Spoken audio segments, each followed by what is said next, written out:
फरमाते हैं कि मैं ना मजदूर लेने गया, बगदाद के चौक में मजदूर बैठे होते थे। तो मेरी उन मजदूरों में से ना एक नौजवान बच्चे पे नजर पड़ी। बड़ा कमजोर सा वजूद था, लेकिन चेहरे पर इबादत का निशान था। माथा बताता था कि नमाज का बड़ा ख्याल रखता है। मैं उसके करीब गया। चेहरे भी बड़ा कुछ बताते हैं ना, चेहरों में भी बड़ी रानाई होती है। फरमाते हैं मैं करीब गया, मैंने उसको कहा बेटे मजदूरी करोगे? तो कहने लगा मजदूरों में बैठा हूँ तो हुजूर मजदूरी के लिए ही तो बैठा हूँ। तो मैंने कहा कि चलो फिर। कहने लगा नहीं, मेरी कुछ शर्तें। मैंने कहा बताओ। कहने लगा पहली शर्त यह है कि लोग 4 दिनार दिहाड़ी लेते हैं, मैं 3 दिनार लूँगा। मैंने कहा यार भाई तो बड़ी बेहतरीन है, बाकी भी इस तरह की रख ले। उसने कहा हुजूर दूसरी शर्त यह है कि मैं आपकी मुकम्मल बात मानूंगा, लेकिन जब अजान हो जाएगी फिर आपकी नहीं सुनूंगा। तीसरी बात उसने ये की कि हुजूर मैं आपके घर में काम करूंगा पर आपके किसी सवाल का जवाब नहीं दूंगा। कहते मैंने कहा यार तू बड़ा अजीब है, शर्तें तो मालिकों की होती हैं। कहने लगा जी बहरहाल मैं शर्तें लगा के जाता हूँ। फरमाते हैं मैं उसे घर ले आया। काम मैंने उसको बताया तो जो काम मजदूर सारे दिन में करता है ना, उसने 2 घंटे में ही कर दिया। हमारे मजदूर सिगरेट पीने में भी तो आधा घंटा लगाते हैं, वो चाय पीने जाएं तो पौना घंटा। वहां उनको भी तो दयानतदारी करनी चाहिए कि नहीं करनी चाहिए? ने मुआहदा किया है ना जी, तो पूरा उतरना चाहिए ना। कहते 2 घंटे में। अब काम जब बंदा शुरू कराता है तो काम और निकल आता है। कहते काम मैंने उसको और बता दिया, वो करने लगा। उसने मिट्टी निकाल के रखी थी बाहर रास्ते में, तो अजान हो गई जोर की। उसने वहीं कुदाल छोड़ी कही और चलने लगा। तो मेरा बेटा कहने लगा इसको जरा बराबर कर दो। कहने लगा चुप कर जा, तेरे बाप से बात हुई थी। जब अजान होती है तो मैं किसी और की नहीं सुनता, सिर्फ अल्लाह रसूल की सुनता हूँ।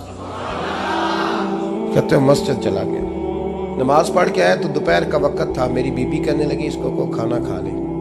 कहते हमने कहा खाना खा लो। तो कहने लगा मैंने रोज़ा रखा हुआ, रमज़ान भी नहीं था, नफली रोज़ा रखा हुआ। फरमाते हैं शाम हुई, मैंने 3 दिनार दिए। तो मैंने कहा तेरा नाम क्या है? कहने लगा मैंने आपसे कहा था मैं किसी सवाल का जवाब नहीं दूंगा। तो वो चला गया। अगले दिन मैं फिर लेने गया उसे, काम कुछ और निकल आए। तो लोगों ने बताया वो सिर्फ हफ्ते वाले दिन आता है। मैंने कहा क्यों? कहने लगे जी वो कहता है मेरा हफ्ते का खर्चा 3 दिनार है। जब 3 दिनार कमा लेता हूं तो बाकी सारा टाइम अल्लाह रसूल की जिक्र में गुजार दिया करता हूं। फरमाते हैं जी अगले हफ्ते मैं फिर लेने गया। मैंने पूरा हफ्ता इंतजार किया कि काम उसी से कराना है। मैं जब गया तो मैंने कहा चलो। कहने लगा मेरी शर्तें याद है ना? और मैंने कहा याद है भाई, साथ चल। फरमाते हैं काम कराया। 2-3 हफ्ते वो आता रहा। एक हफ्ते में गया तो लोगों ने कहा हुजूर आज नहीं आया। क्यों? कहने लगे बीमार हो गए। कहाँ घर है? कहने लगे बगदाद के कब्रिस्तान के पीछे जो कच्ची आबादी है उसमें रहता है। फरमाते मैं गया, दरवाजे पे दस्तक दी तो कहने लगा हुजूर आप हैं? दरवाजा खोला है, आ जाइए। फरमाते हैं मैं अंदर गया तो मैंने कहा तुम्हें कैसे पता चला मैं आया हूँ? कहने लगा हुजूर अल्लाह वाले हो, आप नहीं आना था, वरना अमीर तो गरीबों का पता लेने कोई नहीं आते।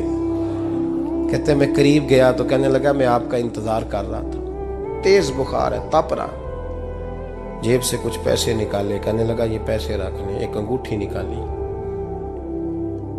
कहने लगा हुजूर आज रात को मेरा इंतकाल हो जाएगा, इन पैसों का कफन खरीद के सुबह जनाजा पढ़ के मुझे दफन कर देना, और जब दफन करो तो ये अंगूठी लेके असर के बाद हारून रशीद के पास जाना। आप उसे कहना मैंने मिलना है, पर वो आपको टाइम नहीं देगा। आप उसको आवाज दीजिएगा कि तेरी एक अमानत है मेरे पास। फिर वो आपसे मिलेगा तो अंगूठी दे दें, फिर आप मेरी तरफ से फारिग हैं। हजरत फरमाने लगे तेरा नाम? और कहने लगा हुजूर वक्त थोड़ा है, आज रात मैंने जाना है, बड़ी लंबी माफ़ी मांगनी है रब करीम से। अगर मुनासिब समझे तो मुझे अपने रब से तन्हाई कर दे दें। फरमाते हैं मैं आ गया, पर उसकी बातों ने मुझे सारी रात सोने नहीं दिया। फरमाते हैं सुबह बड़ी मुश्किल से सूरज निकला। मैं गया, दरवाजे पे हाथ रखा तो दरवाज़ा खुला हुआ था। अंदर दाखिल हुआ तो खुशबुएं मेरा इस्तकबाल कर रही थी। जब चेहरे से कपड़ा हटाया तो उसका तो इंतकाल हो चुका। इंतकाल हो चुका है, ऐसे है जैसे किसी का दीदार करके सोया है। कहते मैं तो 2 आदमी ले गया था जनाजे पे, पर पता नहीं दुनिया किधर किधर से आई, कहां कहां से। अखां जदों मीटियां जमाना मैनू रोवेगा, अपना ते अपना बेगाना मैनू रोवेगा। फरमाते हैं मैं तो 2 बंदे ले गया था, पर पता नहीं मखलूक कहां कहां से आई। जनाजा पड़ा, दफन किया। हारून रशीद के पास में असर के बाद गया, मैंने बुलाना चाहा पर बादशाह था, मेरी तरफ देखा ही नहीं। मैंने उसको कहा तेरी ये अमानत मेरे पास है। फरमाते हैं वो मुझे कोने पे ले गया, क्या बात है, कमरे में बुलाया, मैंने अंगूठी दी। हारून रशीद तो चीखे मारने लगा, कहने लगा अंगूठी वाला कहाँ है? मैंने कहा वो तो इंतकाल कर गया। कहने लगा मुझे कब्र पे ले चल। कहते मैं कब्र पे लाया तो वो लेट गया, तड़प के रोने लगा। मैंने कहा मेरा कलेजा फट जाएगा, ना उसने कुछ बताया ना तूने बताया, ये कौन था? तो हारून रशीद कहने लगा ये मेरा बेटा था। मैंने कहा तेरा बेटा और मजदूर? कहने लगा हुजूर ये हजरत दाऊद ताई के पास बैठा करता था, उनका मुरीद था, मुझे रोज कहता था अब्बा तूने बड़ी दुनिया इकट्ठी कर ली है, मरते वक्त तुझसे टांगे समेटी नहीं जाएंगी, इतना हिसाब नहीं तू दे सकेगा। मैं इसको समझा देता, इसकी अम्मा समझा देती। ये रोज हमें कहता छोड़ दो, आ जाओ अल्लाह रसूल की बारगाह में झुक जाएं, हम समझ। एक दिन ये चला गया, कहने लगा फिर तुम्हारा रास्ता और है और मेरा रास्ता और है। ये सोने की अंगूठी गलती से इसके पास रह गई, गलती से हीरे की अंगूठी चली गई। कहने लगा देखो मेरे बेटे ने आज वो भी वापस कर दी है। फिर तड़प के कहने लगा हारून रशीद था तो ये मेरा बेटा, पर मेरा मुर्शद निकला, मेरा पीर निकला। भाई जिंदगी तो बड़ी थोड़ी है ना।